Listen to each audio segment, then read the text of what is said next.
The Paper Boat Boy. Some children dream with toys. Others dream with rain, paper, and imagination. This is the story of a little boy named Arlo. Arlo did not live in a big city. He lived in a small, quiet village where time moved slowly, like a lazy river. There were no shopping malls, no shiny cars, and no video games. But there were trees, old houses, and lots of sky. Arlo was about 8 years old. His hair was always messy, and his clothes were a little too old. He didn't have many toys. He didn't even have a bed of his own. He lived with his grandmother, Nana Mai, in a small clay house near a big field. But Arlo had something special. He had imagination. And he had old notebooks. Every day after school, Arlo would take the torn pages from his notebooks and fold them into boats. He had learned this from his father, long ago, a memory now soft like a song in the wind. His father was gone. No one knew where he went. Some said he sailed away to a far land. Some said he was lost at sea. Arlo didn't know. But he believed one thing. His father had promised to return. So every afternoon, Arlo folded paper boats, one boat, one hope at a time. He would walk to the edge of the stream that ran near the field. It wasn't a big river, just a small one that laughed and bubbled after the rains. But for Arlo, it was the start of an ocean. Each boat he placed on the water was a message. He would whisper softly, "Take this to my father." Then he would let it go. The boat would float and dance in the water, carried by the current. Sometimes it went far. Sometimes it got stuck in the weeds. But Arlo never stopped. Rainy days were his favorite. He would jump in puddles and fold 5, 10, sometimes 20 boats. Some had drawings. Some had tiny letters written in pencil. "Dear Papa, are you safe? I miss you. Papa, I'm still waiting. Come back soon. I'll show you my new boat." Nana Mai watched silently. She never told Arlo to stop. She just smiled and gave him dry clothes when he returned wet. She had seen too much pain in her life. But Arlo's hope made her heart stronger. One evening, Arlo came home late. It was getting dark. His clothes were soaked. He had no boat in his hands. Nana Mai asked gently, "No boat today?" Arlo nodded. "I sent a special one. It had wings." She laughed softly. "Paper doesn't have wings." Arlo looked at the sky. Maybe not real wings. But dreams have wings, right? That night, it rained heavily. Thunder shook the sky, and lightning cracked like glass. But Arlo slept peacefully, dreaming of boats that could fly. The next morning, the storm had stopped. The world smelled fresh. Leaves were green and the stream was full. Arlo ran to the water with a new idea. He had folded a different boat, a double-decker with a little paper flag. On it, he wrote in red, "To Papa, from Captain Arlo." He placed it in the water and saluted like a soldier. But this time, something changed. A girl stood on the other side of the stream. She was wearing red boots and had a bag full of books. She was new to the village. Her name was Lena. She watched Arlo, confused. "What are you doing?" she asked. Arlo replied proudly, "Sending boats." "Why, They're messages. Messages for who? For my father. Lena blinked. She didn't laugh. She just asked, "Does he get them?" "I think so," Arlo said. "One day he will send a reply." Lena didn't call it silly. She just nodded.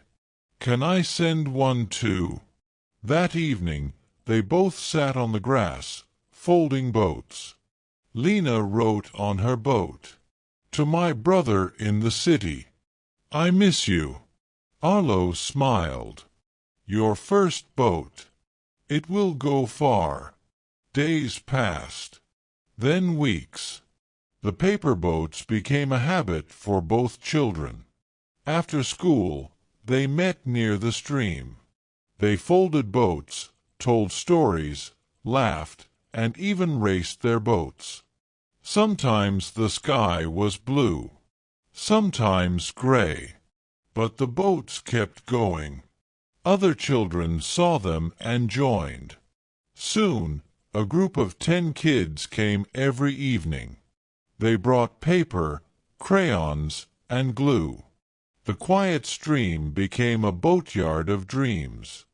Boats with faces, stars, hearts, and secret letters floated like little wishes. One day, a teacher from school walked by. She asked, "Why so many boats?" Lena said, "Because sometimes we need to send what we feel." The teacher smiled. She sat with them. She made her own boat. It said, "Dear Mom, I forgive you." Arlo saw it and nodded. A strong boat. From that day, even adults came. A man who lost his job. A woman who lost her friend. They all folded boats. And somehow, they all smiled after sending them away. But the stream was not always kind. One dry summer, the water slowed down.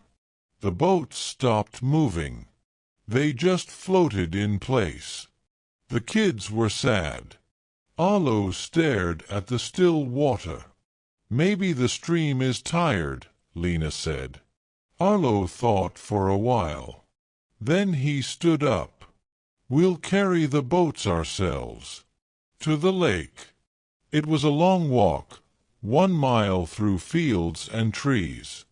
But they did it. They carried the boats gently in baskets. At the lake, they let them go. And the boats moved again. That day, people in the village understood. These were not just toys. They were silent letters. Some were sad. Some were brave. Some were silly.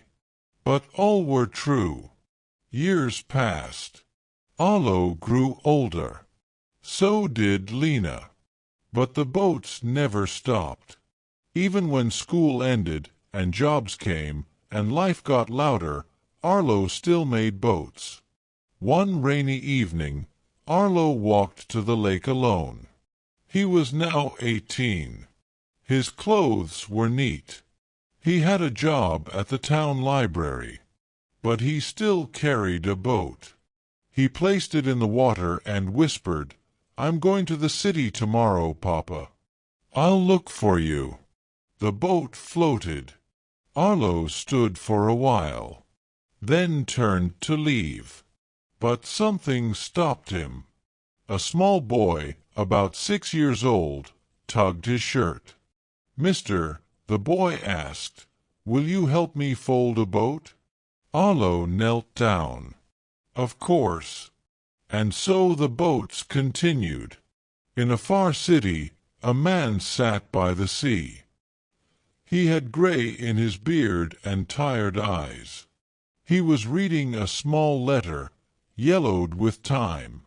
It said, in child's handwriting, "Dear Papa, I believe you'll come back. I still wait. Love, Arlo." The man closed his eyes. A tear fell. He looked at the waves and whispered, I'm sorry, son." He pulled out a paper. Slowly, with shaking hands, he folded a boat. It wasn't perfect, but it was full of love. He placed it on the water. The boat sailed. And maybe, just maybe, it carried his reply back home. 1 year later, Arlo had moved to the city for work, but every evening, without fail, he returned to the village. He would walk the same narrow path to the same quiet lake, carrying a paper boat in his hand. That evening, the sky was full of clouds again. Arlo stood by the water, took out a small note, and whispered, "Papa, I've grown up now, but I'm still the boy who waits for you. If you're out there, come home." He folded the note into a neat boat and let it float across the lake. The very next morning, at the village bus stop, an old man stepped off the bus slowly. His beard was white. His clothes were dusty. His hands were shaking. But his eyes, they searched for something. In his hand, he held an old, wrinkled paper boat. On it, in shaky handwriting, was written, "To my son Arlo. I took too long. Is it too late?" He didn't ask anyone. He just began walking, as if his heart still remembered the way. By the lake, Arlo was helping a group of children fold boats. He smiled as they colored their dreams on paper. Then he looked up. Across the field stood the old man. Something about him, the way he stood, the way he held that boat. Their eyes met. "Papa," Arlo whispered. The old man's voice trembled. "Arlo." There were no words after that. Just a silence filled with years, a silence that wrapped itself around them as Arlo ran forward and embraced his father. No one clapped. No music played. But something in the world felt complete. Lena, now grown up, stood nearby with quiet tears in her eyes. She gently placed a boat into the water. On it she had written, "Some promises are late, but they are still kept." That evening, every child in the village floated a boat, just like they always had. But this time, each one carried a message. For those who return, no matter how long it takes.